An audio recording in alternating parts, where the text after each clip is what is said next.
We hebben kipgrillworst, kipfilet, kip en maïs en cheese, pindakaas, jam. Dus het is al hier ja, wat ze maar willen. Mem Wilma smatte Gerre mij oren memmen vaske ballen.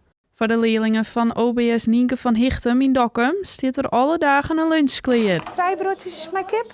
Ja, helemaal goed. Sommige mensen die haar dus misschien net volle wat je, ja, dat ze net volle ballen hebben of wat dan ook. En ja, dus dan is het gewoon heel belangrijk dat ze die kunnen krijgen. En wat ze hier kunnen krijgen, steeds maar. Het is al je gezond.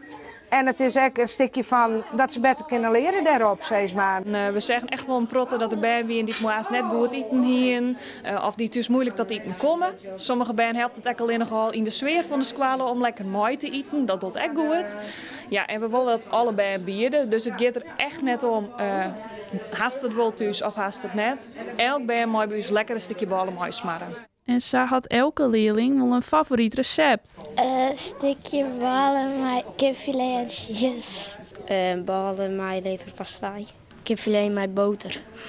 Ik neem het nooit thuis mee. Ja, het is wel fijn, want hoe net zelf al je ding mee te nemen. En dan is die tas voor, hoe is net zo'n hele grote tas mee te nemen. En dat is net het enige. Naast de lunch kunnen de bijen ook mooi zitten, fruit en groenten krijgen. Eén keer in de week dan moet de ouders een biologisch groentepakket mee naar huis te hebben.